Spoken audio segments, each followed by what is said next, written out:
For those of you that didn't want to slug all the way through the 1 hour 20-minute video I did covering every car from that Dowards Farm classic car barn find auction, I thought I'd do a little summary for you. So I've been bashing away at the spreadsheets, and I've got a summary by several manufacturers and the highs, the lows and so on of that auction. So if you don't want to watch the full fat version, here's the lightweight one. First up, one question I kept getting asked was, how did this auction come about? Well, apparently the owner had been collecting these cars for something around 40 years, but in 2016, and as a result of this collection being in the Wye Valley area of outstanding natural beauty, the council had decided that they wanted it removed. There were enforcement actions, appeals and so on, and eventually the final appeal wasn't upheld in 2020, and in 2021 the council started proceedings to enforce that notice. The other thing is, apparently people had become aware of the site, and there were people going in just abusing cars, running over them, pulling off bonnet emblems and things like that. So I think basically the owner has said enough was enough and it's got to go. So on to the numbers. Right, now this summary, what I'm going to do, I'm going to cover just the vehicles. I'm not going to cover any plant, trailers, scooters, all the signs. You know, that can be somebody else's problem. This has been enough of a battle. There was 220 vehicles to go at. The top sellers were lot 339, very last lot of the day, which was a Mercedes SL 350. That sold for 8650. And interestingly, the one of the things that caused the attraction on that was it did appear to be very low mileage. I think it was like mid 40,000s.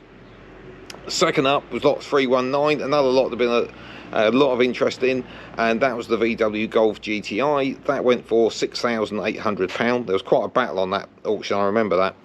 And third was lot 336. That was the TVR Chimera, whichever. That was £6,050. So what about the bottom end? Where were the bargains? Well, the very cheapest vehicle lot was lot 144. That was a Jaguar XK8. That went for £50, but that was merely a body shell, so almost doesn't count.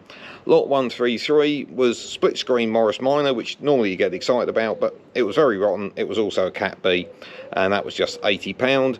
And finally, lot 99, I think probably the rustiest car there, was the Metro, which went for just £95. So let's go through by brand. So the most popular brand was MG, and there were 25 cars, and in total they went for £35,780. Top seller, you won't be at all surprised for anybody that followed the preview to this auction, was lot 160. That went for £5,000, and that was that MGB GT Costello, which is a very rare car that was fitted with the V8 engine.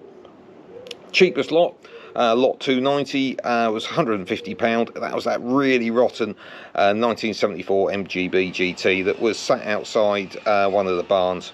That was really bad. Next up, I've lumped together Jaguar and Daimler. I'm sure they'll all get very upset about that, but hey, there were 24 cars under those brands, £22,665 in total. Top selling lot, really not that expensive, I didn't think, was a 1977 XJC. That went for £2,500. That was a top lot on the Jaguar Daimlers. Bottom lot, well, there was the XK8 body, that doesn't really count for me, but next to it was a 1980 Jaguar XJ6. That's lot 145, and that went for £270, so really not a lot of money. Next along, we have got Peugeot, and they had 21 cars, and you won't be surprised to know, if you watch the original video, 20 of them were Peugeot 205s, and they sold for a total of £20,080. Top seller, lot 327, the red one that was in the barn with the replacement wing. That was a 205 1.9 GTI, and that sold for £5,800. And cheapest end of the market, 205s again, lot 97 and lot 107. They were £200 a piece. I think also by that time a lot of the 205s had gone through. I think there was a bit of 205 fatigue sort of kicking in there, so the prices had dropped away. Next up, we got Land Rover with 11 cars.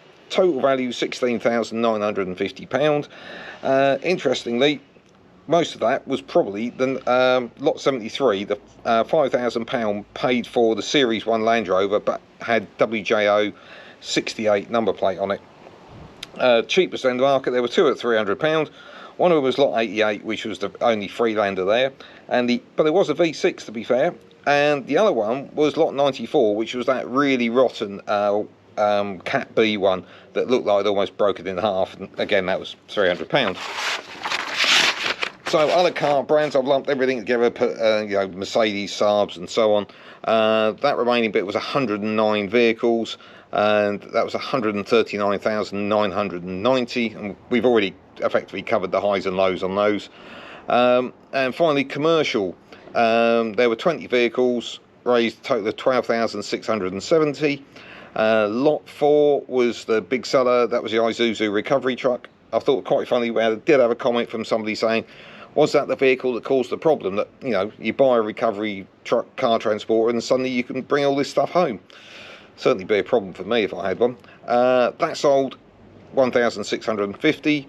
Bottom end was lot 42, Renault Master. That was effectively had most of the front missing, and that sold for £180. Now, I just want to touch what I thought were under and over performers. I was very surprised the Polo bread van only went for like £200, which I thought was really cheap, because I thought they were quite sought after. I thought the VW boys liked those, and you don't see many, so a bit disappointed by that. Over performers, I think virtually every MGB GT. I was amazed by what a lot of the particularly rotten ones went. You know, lot 22, the first one up, that went for £1,200, and I sort of went, that just doesn't seem logical, but hey, somebody fell in love with it. The other thing that I haven't included, and there's been lots of noise about, is that number plate, 3TV. And I just want to clarify, it was all big news, it sold for £71,000. The auctioneer made it abundantly clear you weren't bidding for the car, you were bidding for the number plate on a retention certificate, and they were not going to receive payment or not going to request payment until that retention certificate had been obtained, which it hasn't as yet. And a lot of people said, well, according to the rules you put on the screen, you can't get it. And that's correct. However, I understand that if you approach the right people or right department at DVLA, you can request, if you have had the car in long-term ownership, that you are able to get that number plate transferred onto a retention certificate. And that is why I believe the car and the number plate were sold separately, so the current owner can retain the car, obtain the retention certificate, and then the plate can be moved on. I'm going to keep an eye on that one through DVLA and My Car Check, and we'll see if we can spot when that one gets flipped over, assuming it does. So finally, this is the bit you want to know. How much did they make at this auction? And despite a few people saying there wasn't more than £500 worth in all the lots, it came to a total of £248,135. Now, if you average that over the 220 lots, that comes in at £1,118 per vehicle. So I think that was probably a very good day for both the vendor and the auctioneer, so I'd imagine they were both very pleased. So I hope you enjoyed that little summary, and if you fancy a longer watch, our original video with every single car on there and what it sold for is up there, and we'll pop a link to it so you can click straight across. We'll catch you next time.